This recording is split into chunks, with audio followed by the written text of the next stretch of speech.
এখনকার সময় এবং সিচুয়েশন খুব কঠিন। আপনি আমাকে যদি কোনো দৌড় দেওয়াইতে চান, আপনি যখন আমাকে দৌড়টা দেওয়াবেন, দিতে আপনার সময় লাগবে। পরবর্তী দৌড় যখন আমি দিব, আপনারও কিন্তু দৌড়াতে সময় লাগবে। না গিয়া পারি না। আমরা 6 বোন 3 ভাই।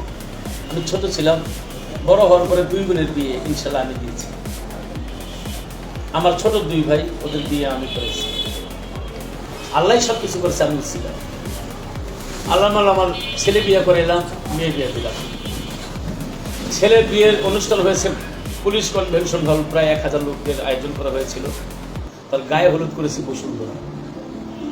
ভাবছি না আমার ছেলে যেহেতু গ্রাজুয়েট, মেয়ে গ্রাজুয়েট, জামাই গ্রাজুয়েট, ছেলের বউ গ্রাজুয়েট, ওদের যে ফ্রেন্ড সার্কেল, ভার্সিটির এত কিছু, এত আনন্দ করছি। কোনো রকমের এরকম একটা ফুলের আঘাত মানুষের দেয় নেই। সবাই দেখছে, আনন্দ করছি। এর সাথে আনন্দটা নবীও বলছে আনন্দ করে, তবে অতিরিক্ত চলবে না। বাবলি সরকারের মেয়ে যে বিয়ে, সেখানে জন্মদিন, সে জন্মদিনে দাওয়াত করেছে। আমি প্রথমবারই বলছি যে আমি একটা প্রতিজ্ঞা করছি, জন্মদিনের দাওয়াত আমি অংশগ্রহণ করবো। তারপরে বলছি একবার, দ্বিতীয়বার তুমি এই অনুষ্ঠান করতে পারবে না, একটু বলে দিতে হবে তো, সেটা একটু তো সেখানে গিয়েছি আমার পরিবার সহ, ছেলের বধূ, তারপরে মেয়ে, আমি, আমার বেগম সাহেব, আমরা গিয়েছি। সেখানে দাওয়াতে অংশগ্রহণ করেছি। মুসলমানের 5টি দাবি আছে, পরস্পর সালাম দিলে সালামের উত্তর, সব যাত্রায় অংশগ্রহণ করা। তার মধ্যে একটা আছে, কেউ যদি দাওয়াত দেয়, দাওয়াতে অংশগ্রহণ সেই দাওয়াতে অংশগ্রহণ করে আমার পরিবার নিয়ে গেছি। এবার আসেন, নওয়াজগঞ্জ সাহেব বলেছে, সেখানে তো লতিফ সরকার ছিলেন, সে তার দেখা উচিত ছিল। নওয়াজগঞ্জ ভাই, তুমি ভালোই বলছো, কিন্তু দুঃখিত, তখন আমি ছিলাম না। আমি দাওয়াত খাওয়ার পরে বিদায় নিয়ে আমি চলে আসছি। চলে যদি আসে একটা বাচ্চাদের কান নওয়াজগঞ্জ সাহেব আর পারুলাবা বলেছেন, এটা হলে নওয়াজগঞ্জ ভাইয়ের কথা জবাব দিলাম। আমি তখন চলে আসছি পরিবার নিয়ে। পারুলাবা আমার বড় বোন, তার আমি সম্মান করি। সে বলছে লতিফ সরকার এখনো শিশুবেলার মতনই আছে। আপা, আমি শিশু আছি বলে দেখেন, আমার ওখানে যে আমি গান গেছি, আমার সামনে 5-10টা শিশু বাচ্চা, শিশুদের জন্মদিন, ওদের মাথা হাত বুড়ায় আদর করে, আপনি একটু তাই না দেখেন আমার ভিডিওটা। আপনি আমার বড় আপা বলছেন, আমি তাদেরকে আদর করে আমি গান গিয়ে চলে আসছি। এর পরবর্তীতে কি হয়েছে আমি জানি না, তবে আমি যেই কথাটা বলবো, যে ডান্সটা হয়তো সবাই বলছে, আমি একটু বলি, অনেকে জানে অনেকে জানে না। ওই লোকটা হলো 3য় লিঙ্গের লোক। যাক, আমি ওইভাবে বললাম না। 3য় লিঙ্গের লোক যারা, তারা নাচানাচি আনন্দ করে, তাদেরকে আজ পর্যন্ত কেউ বাধা দিয়ে রাখতে পারে নাই, ভবিষ্যতে পারবে কিনা আমি জানি না।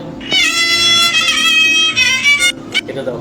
বাবলি সরকার ও মেয়ের আনন্দে নাচছে এক জিনিস, কিন্তু ওই যে ইউটিউবারদেরকে রাগারাগি করে যে কথাটা বলছেন, আমি সাপোর্ট করি না। এটা অন্যায় করেছে। তোমার শুভবুদ্ধি হইলে আগেও পরেও তাদের সাথে সুন্দরভাবে আচরণ করা তোমার উচিত ছিল।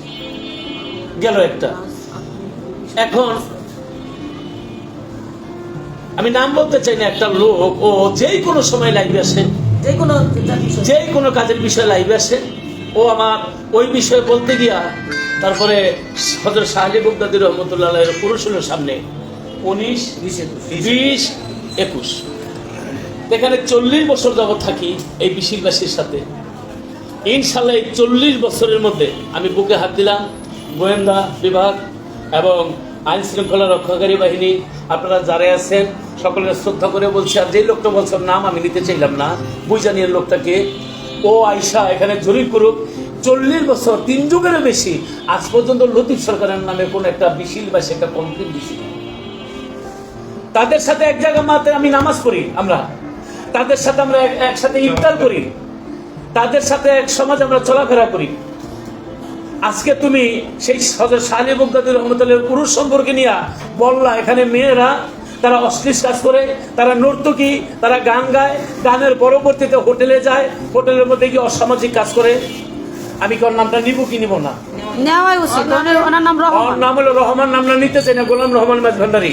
আমার বাবার নাম রহমানী, এই জন্য নামটা নিতে চাচ্ছিলাম। ওর আমি আদর করছি, ওর নামটা আমি বলে দিলাম, নাম হলো রহমান। সব শিল্পীরা কে বলবে কেন? আব্দুর রহমান। কোন শিল্পী? এই লোকটা আবুল ভাইয়ের সাথে বেয়াদবি করছে, পাপন ওরা মারতে চাইছে, আমি থামায় রাখছি। এই লোকটা পপির সাথে বেয়াদবি করছে, পপি আমার কাছে বিচার দিচ্ছে, আমি থামায় রাখছি। এই লোকটার যেই এই যে মাজার দরগা শরীফ যেটা নাম দিয়ে চলে, সেই সভাপতি আমার বিক্রমপুরের নাম হলো শরীফুল ভাই। তার সাথে যোগাযোগ হয়েছে, সেক্রেটারির সাথে যোগাযোগ হয়েছে, বলে ওর কোনো কাগজ আমাদের এখানে নাই, ওই আমার নাম দিচ্ছে বিভিন্ন জায়গাতে টাকা খায়। ও আমার কাছে ফোন দিছিল যে একটা অনুষ্ঠান করতেছে, এখানে কিছু খরচ দেন, পানি কাজি কিছু খাওয়াবো। ও এইভাবে চলে, ওরা আমি আদর করি। আজকে এইভাবে কথা বললে বলো দুনিয়ার শিল্পীদের নাম নিচ্ছে, ভালো কথা, শিল্পীদের নাম নিয়ে বাজান বাজান করছে, ভালো কথা, আলহামদুলিল্লাহ, এটা তোমার ব্যবহার ভালো। তো শিল্পীরা পুরুষরা যদি তোমার বাজান হয়, তাহলে মহিলাদের তো তোমার মা লাগে। যদি মা লাগা থাকে, তুমি যেইভাবে নর্তকী কইলা শাহালি বাবার দরবারে, এখানে ওদের কি তুমি পোশাক পরিচ্ছদ ঠিক মতো আছে, ওদেরকে মান যেইভাবে পূর্ণ করছো, তোমার প্রমাণ দিতে হবে। তা না হলে প্রত্যেকটা মেয়ে বিচার দিচ্ছে আমার কাছে, অন্যান্য মামলা করবে প্রত্যেকটা মেয়ে। আমি বলছি থামো, দেখে অনুতপ্ত হয় কিনা। আচ্ছা, ওহাবিরা মাদার ভাঙে গেলে এই গান আমি লতিফ সরকার গেছি। আজকে অনেকে লাইভে এসো তোমরা পাবলিক সরকারের বিষয়টা নিয়ে, ও আমাদের শিল্পী, ও অন্যায় করলে ক্ষমা চাইবো, কিন্তু রহমান ওরে কয় রোহিঙ্গা তুই কে? বাপের জুতা টানার যোগ্য তুই? একটা শিল্পীর জুতা টানার যোগ্য তুই? আমি যেখানে যেখানে ফোন দিচ্ছি সবাই বলছে আল্লামা রাজ্জাক সাহেব, উনি বলছে যে বেতনের কারণে আমি দল থেকে বাইর করে দিচ্ছি। আচ্ছা, এখন কথা হইল 11 বছরের শিশু বাচ্চার গর্ভে 7 মাসের বাচ্চা। তোমরা যারা যারা লাইভ আইছো, এতদিন আমার কাছে ভালো লাগছে, আমার শিল্পী ভাইগো আমি বলি, ওই তাদের নিয়ে তো মুখ খোলা না। কুষ্টি একজন পীর জাহাঙ্গীর, তারে পিড়ে মাইরা ফেলাইছে, তারে নিয়ে তো মুখ খোলা না। মাজার দরগা যে ভাঙতেছে, এটা আমি রহমানকে বলছি না, আমার শিল্পী ভাইদেরকে বলছি, তাদের নিয়ে তো মুখ খোলা না। তোমরা যদি থাকতা তাহলে তো আমার বুকের বলটা আরো পারতো না। এতদিন তোমরা কইছিল, আজকে পাবলিক ব্যাপারে আসছো ভালো, আলহামদুলিল্লাহ, ক্ষমা চাইবো। কিন্তু এতদিন যেই দরবারে গান গাও, যেই দরবারে গান গায়ে টাকার খাইয়া মা বাবা কন্যা পুত্র স্ত্রী পরিবার বর্গ বেঁচে আছো, এতদিন তো দরকার নিয়ে কোনো কথা বললো না। আমি লতিফ সরকার 5 আগস্ট উপরে গান গাইছি, ওহাবিরা মাজার ভাঙিয়ে কেন? দিনে নবীর মাজার আছে, আবু বকরের মাজার আছে, ওসমান গনির মাজার আছে, মাওলা আলীর মাজার আছে, আমার ভান্ডারির মাজার আছে, শাহালি বাবার মাজার আছে, গোলাপ শাহ বাবার মাজার আছে, গনি শাহ বাবার মাজার আছে, কান্দু শাহ বাবার মাজার আছে, শরফুদ্দিন শাহ বাবার মাজার আছে, গাইবি শাহর মাজার আছে, কুদরত আলী শাহর মাজার আছে। এখানে আমি গেছি। রহমানের নাম চেঞ্জ করে আবার ঢুকছে। গান নায়িকা, মাজার নায়িকা, ওই যে রহমানের আইডি একটা কি করছে, ওটাতে এইসব কথা আস্তে আস্তে মাজার নায়িকা, আস্তে মাজার নায়িকা, মাজার নাই নমরুদের, মাজার নাই ফেরাউনের, মাজার নাই জেহেলের, মাজার নাই ইয়াজিদের। চক্ষুরে মেলা দেখেন ওহাবিরা মাজার ভাঙে কেন? লতিফ সরকার কয় বরাবর ওরা সবাই ইয়াজিদের বংশধর, ওরা নমরুদের বংশধর, আল্লাহ ওদের গজব দেন। এই গানটা আমি লিখছি, আমি তাহলে আমার শিল্পী ভাই বন্ধুরা যারা আছে তোমাদেরকে আমি দোয়া করি, আসো তোমরা মুখ খোলো। যাদের অলিয়া উলিয়ার দরবারে গান গাইয়া আজকে আমরা জন্মদিন করে বিবাহ করি, কন্যা পুত্র স্ত্রী নিয়ে বাচ্চা রয়েছে, আমার মায়ের আমি হজ করাইছি, আমার বাবা থাকলে হজ করাইতাম, ছোটবেলা বাবা গাড়াইছি, সেই অলিয়া উলিয়ার দরবারে যখন আঘাত করে তখন তোমরা কোথায় ছিলা? আমার কথা কি লিগেল কিনা? ঠিক ঠিক। আচ্ছা ঠিক আছে, এখন রহমান পীর মাসায় অলিয়া উলিয়ার দরবারে কোথাও কয়, বাউল বাবাও কয়, আবার বাউল নামে বদনাম করে।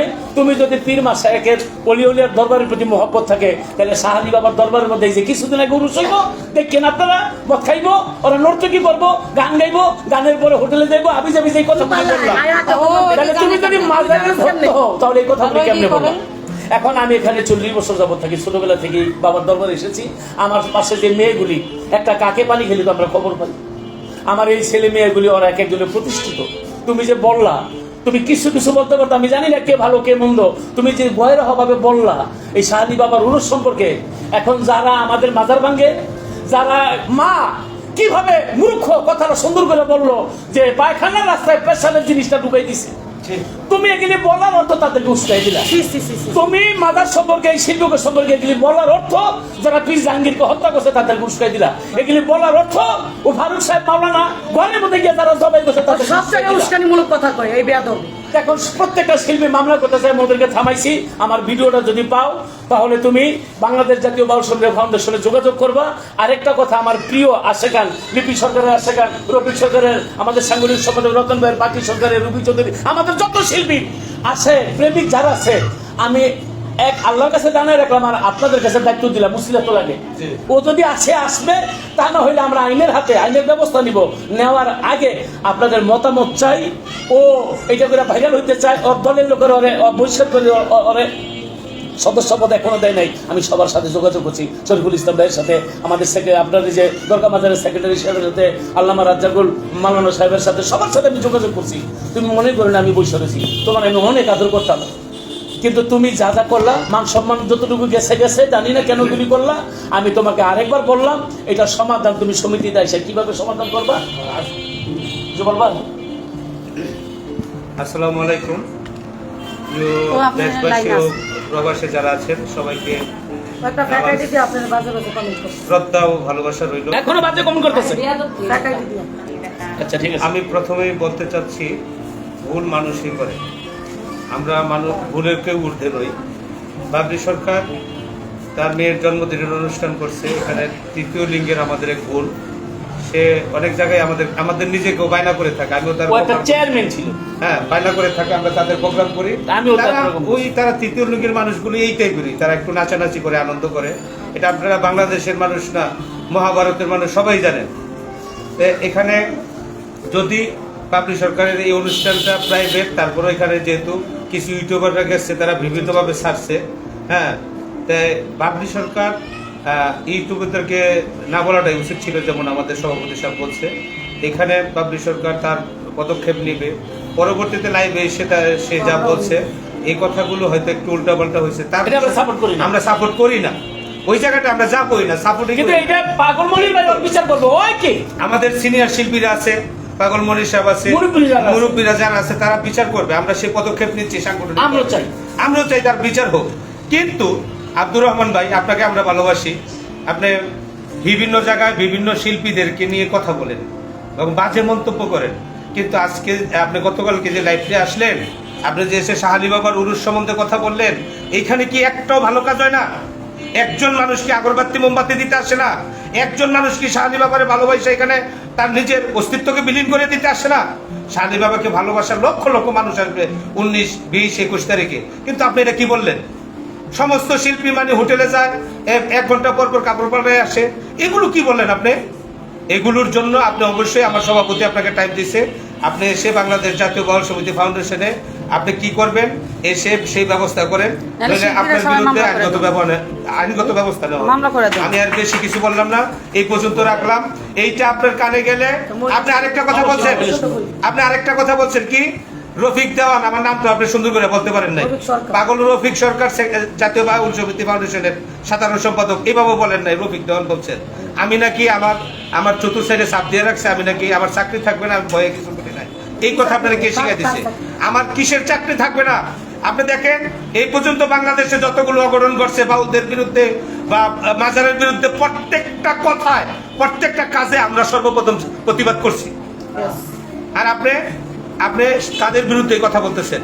আপনার কাছে আমি অনুরোধ করবো না, আপনাকে বলবো, যদি আপনি বাউলদেরকে ভালোবাসেন, বাজান ডাকেন, এমুকে বাজান, অমুকে বাজান, সারা বাংলাদেশের বাউলরা বাজান, তো বাজান হইলে আপনার বাজানে, আপনি যদি বাউলরা পুরুষ শিল্পীরা বাজান হয়, মেয়ে শিল্পীরা তো আপনার মা, ফুফু, খালা, এমনই আপনার বোন হবে, তা আপনার বোন, খালা, মায়ের ইজ্জত আপনি কিভাবে নষ্ট করতে চান? এগুলো তো আমাদের বাহিরে যারা আমাদের বিরুদ্ধে আছে, তারা কিন্তু এগুলো উস্কানি পায়। আমি আপনাকে সাবধান করে দিলাম, আপনার জন্য সাইবার ক্রাইম অলরেডি প্রস্তুত আছে, প্রত্যেকটা শিল্পী আপনাকে মামলা দিবে, আপনি যদি 19 তারিখের আগে এসে। আসসালামু আলাইকুম। দেশের বাহিরে যারা আছেন, যারা বাউল প্রেমিক, বাউল গানের আশিকা, শ্রোতা, সকলের প্রতি সালাম একটা বিষয় নিয়ে এসেছি আমরা সকলে, আমার ওস্তাদ লতিফ সরকার এবং আমাদের বাংলাদেশ জাতীয় বাউল সমিতি ফাউন্ডেশনের সভাপতি আমার রফিক ভাই, বাংলাদেশ জাতীয় বাউল সমিতি ফাউন্ডেশনের সেক্রেটারি সাহেব, ওনারা যেই কথা বলছে, আমি কোনোদিন এই সমস্ত কাজের লাইফে আমি কখনো আসি না, কিন্তু আজকে আমার খুবই আমার হৃদয়ের ভিতরে লাগলো। এই জন্য আপনার কথাগুলো আমি অনেক শুনছি এবং শুনে থাকি। আপনি যখন ওই যে যারা পালা গান করে না, বিভিন্ন 2-1টা গান শিখে বাউল নাম দেয়, এই সমস্ত কথাগুলো যখন বলেন ওই তাদের বিরুদ্ধে, তখন খুব ভালো লাগে। বলে না, প্রতিবাদ জানানোর মতো 2-1 জন আমাদের আছে, যাতে বাউল গানকে ভালোবাসে, বাউলদেরকে ভালোবাসে, বাউল গানটা ধ্বংস হোক সে চায় না। কিন্তু আজকে আপনার মুখে যেই বক্তব্য আমরা শুনেছি, এতে আমরা খুব কষ্ট পাইছি, দুঃখ পাইছি, আরো দুঃখ পাইছি। এই জন্য আপনি একজন তরিকাপন্থী লোক, আবার শুনেছি আপনি ভান্ডারি তরিকা। আপনি যেভাবে বললেন, এই যে বাবাজি এমনি এমনি ওই বাবা, তো সব বাবাদের কথা বললেন, তাই সেই হিসেবে আমরা তো মায়ের কাতারেই পড়ি। সবচেয়ে বড় বিষয় হলো আমরাও ভান্ডারি তরিকার। লতিফ সরকার সাহেব ভান্ডারি তরিকার, আমাদের পাখি সরকার ভান্ডারি তরিকার, আমরা তরিকাপন্থী লোক। কিন্তু আপনি যে এই কথাটা বললেন, একবার কি চিন্তা করলেন না? বলে কাদেরকে বলি? এটা তো আমাদের ভান্ডারি ভাই বোনদের বিরুদ্ধে বলতেছি। কিন্তু এটা আমরা হ্যাঁ, আমরা এটা সাপোর্ট করলাম না এবং করি না ভাই। আমার সভাপতি সেক্রেটারি যেভাবে বলেছে, আপনি তাদের সাথে যোগাযোগ করেন। আর না হলে প্রত্যেকটা মেয়ে শিল্পী আপনার প্রতি খেপা, এবং তারা আইনগত, তারা না, আমি মহিলা সম্পাদিকা, আমিও আইনগত ব্যবস্থা ইনশাআল্লাহ নিব যদি আপনি এটা সমাধান না করেন।